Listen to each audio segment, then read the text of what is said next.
প্রত্যয় pension scheme নিয়ে অর্থ মন্ত্রণালয়ের দেয়া ব্যাখ্যা প্রত্যাখ্যান করে আন্দোলনরত শিক্ষকরা বলেছেন, দাবি না মানা পর্যন্ত কর্মবিরতি চালিয়ে যাবেন তারা। প্রত্যয় স্কিমে অন্তর্ভুক্তির প্রজ্ঞাপন প্রত্যাহারের দাবিতে শিক্ষক কর্মকর্তাদের আন্দোলনে আজও অচল ছিল দেশের সব পাবলিক বিশ্ববিদ্যালয়। শিক্ষক কর্মকর্তা কর্মচারীদের সব প্রশাসনিক ও শিক্ষা কার্যক্রম থেকে বিরত থাকার আজ চতুর্থতম দিন।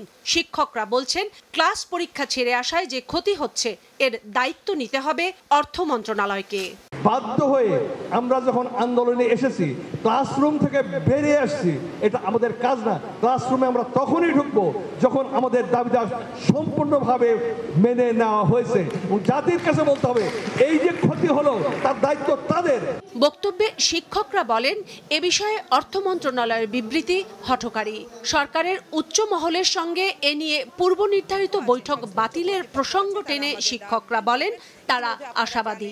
আপনি কি স্বশাসিতের জন্য 59 রাখবেন আর বিশ্ববিদ্যালয়ের জন্য 60 রাখবেন? এটা তো আরেকটি চরম হঠকারী এবং বৈষম্যমূলক। শুধু জোড়াতালি আর গোজামিল দিয়ে চালিয়ে যাচ্ছেন এই বক্তব্যগুলো। আমরা আশাবাদী সরকার অতি দ্রুত এটা সমাধান করবেন। গত 3 দিনের মতো দেশের সবকটি পাবলিক বিশ্ববিদ্যালয়ে আজও একই দাবিতে কর্মবিরতির পাশাপাশি চলে আন্দোলন কর্মসূচি। আমরা আজকে চতুর্থ দিনের মতো সর্বাত্মক কর্মবিরতি পালন করেছি এবং এটা আমাদের কন্টিনিউ থাকবে।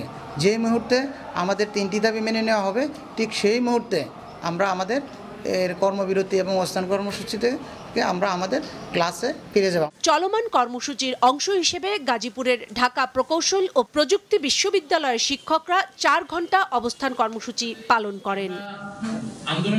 পেনশন স্কিম প্রত্যয়ে অন্তর্ভুক্তির প্রজ্ঞাপন প্রত্যাহার সহ 3 দফা দাবিতে 1 জুলাই থেকে আন্দোলনে আছেন শিক্ষকরা।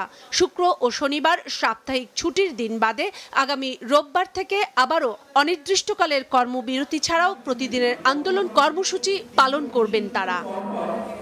কাউসার সোহেলি, মাছরাঙ্গা সংবাদ, ঢাকা।